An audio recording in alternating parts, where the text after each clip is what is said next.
Dinsos DKI pastikan bansos tepat sasaran, ini kriteria penerimanya.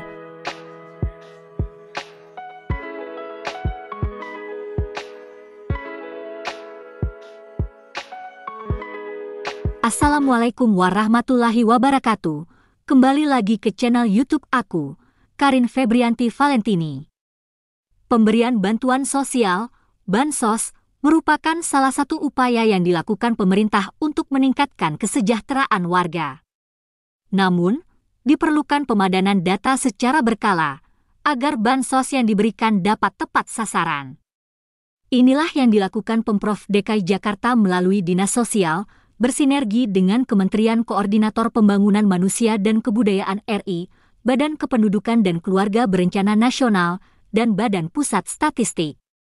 Kepala Pusat Data dan Informasi Kesejahteraan Sosial, Dinas Sosial Provinsi DKI Jakarta, Rani Nurani, mengungkapkan pihaknya mempercepat penanggulangan kemiskinan dengan pendaftaran warga miskin melalui Data Terpadu Kesejahteraan Sosial, DTKS, dari kategori Data Pensasaran Percepatan Penghapusan Kemiskinan Ekstrim, P3K.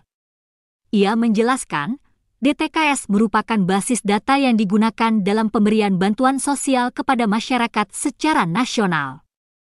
Sedangkan, P3K adalah data yang ditetapkan oleh Satuan Tugas P3K, Kementerian Koordinator Pembangunan Manusia dan Kebudayaan RI, Badan Kependudukan dan Keluarga Berencana Nasional, dan Badan Pusat Statistik di seluruh Indonesia. Data tersebut yang harus dituntaskan melalui program pengurangan beban masyarakat, peningkatan pendapatan, serta penataan kawasan kumuh. Dalam hal ini, tugas Dinas Sosial adalah pengurangan beban masyarakat melalui pemberian bantuan sosial dan peningkatan pendapatan melalui program Jakpreneur bagi UMKM. Dasar hukum P3 tertuang dalam Instruksi Presiden Nomor 4 Tahun 2022 tentang percepatan penghapusan kemiskinan ekstrim dan Instruksi Gubernur Nomor 34 Tahun 2022 tentang percepatan penanganan kemiskinan ekstrim di DKI Jakarta, ujar Rani dalam keterangan tertulis, dikutip Rabu, 1 November 2023. Lebih lanjut, Rani memaparkan, Dinsos Provinsi DKI Jakarta melakukan beberapa langkah untuk memastikan data penerima bansos tepat sasaran, termasuk melakukan musyawarah kelurahan, Muskel, untuk menentukan calon penerima bantuan berdasarkan DTKS. Lalu, pembukaan rekening kolektif, Burekol, sekaligus verifikasi data warga tersebut bersinergi dengan Dinas Kependudukan dan Catatan Sipil, Disdukcapil, Provinsi DKI Jakarta. Pengecekan yang dilakukan meliputi status kependudukan, kemudian pemadanan data dengan Badan Perencanaan Pembangunan Daerah, Bapeda, Provinsi DKI Jakarta untuk pengecekan aset. Setelah semua tahapan selesai, akan dilakukan pendistribusian bantuan sosial kepada penerima yang telah terverifikasi. Papar Rani, di samping itu, Dinsos DKI Jakarta akan melakukan proses monitoring dan evaluasi program penerima bansos, berdasarkan laporan dari suku dinas, Sudin, sosial di setiap kota kabupaten administrasi dari hasil padanan data Disdukcapil dengan Bapeda. Kemudian, proses verifikasi data di lapangan juga akan dilakukan untuk memantau keakuratan dan kebenaran informasi yang tercatat. Seluruh proses tersebut akan dilakukan setiap 3 bulan sekali, sesuai jadwal monitoring dan evaluasi, MONEV, dalam Peraturan Gubernur Provinsi DKI Jakarta Nomor 44 Tahun 2022 Pasal 6 telah diatur kriteria penerima bansos, yaitu memiliki kartu tanda penduduk atau kartu keluarga sebagai penduduk DKI Jakarta, berdomisili di DKI Jakarta, dan terdaftar dalam DTKS. Kemudian, untuk penerima bansos pemenuhan kebutuhan dasar, PKD, bagi anak usia dini, harus memenuhi syarat dengan usia 0-6 tahun. Khusus penerima bansos PKD bagi lansia, harus memenuhi syarat dengan usia 60 tahun ke atas. Lalu, untuk penerima bansos PKD bagi penyandang disabilitas, mengalami keterbatasan fisik, intelektual, mental dan/atau sensorik. Bansos ini juga diberikan bagi anak dan remaja yang orang tua atau wali meninggal terkonfirmasi COVID-19. Cara mendapatkan bansos.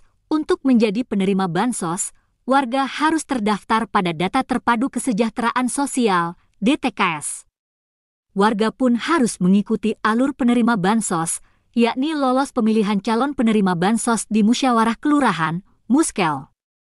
Warga juga harus lolos verifikasi lapangan dan pembukaan rekening kolektif, Burekol, serta memastikan data di Sdukcapil dan Bapeda Provinsi DKI Jakarta sesuai dengan persyaratan, hingga akhirnya dapat menerima undangan pemanggilan sebagai penerima bansos PKD.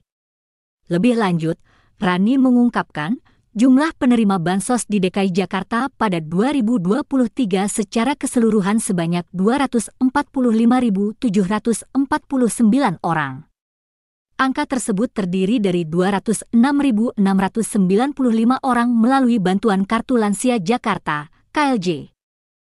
15.355 orang penerima Bantuan Kartu Anak Jakarta, KAJ, 21.172 orang penerima Bantuan Kartu Penyandang Disabilitas Jakarta, KPDJ, serta 2.527 orang memperoleh Bantuan Kartu Peduli Anak dan Remaja, KARJ.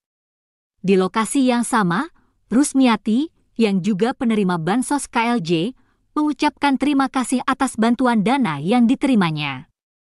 Ia bisa menggunakannya untuk berobat dan makan sehari-hari. Alhamdulillah, terima kasih banyak buat berobat tiap hari sama buat hari-hari makan, paparnya. Bagi warga yang mempunyai pertanyaan, keluhan atau aduan terkait bansos, bisa langsung menghubungi call center Dinas Sosial di nomor 0214265115, Pusdatin Kesejahteraan Sosial di nomor 021226848824, atau chat WhatsApp di nomor 081287976318. Oke teman-teman, mungkin sekian untuk video kali ini. Jangan lupa like, comment, subscribe channel ini agar kalian tahu info bansos terbaru. Terima kasih kepada kalian yang sudah menonton video ini. Wassalamualaikum warahmatullahi wabarakatuh.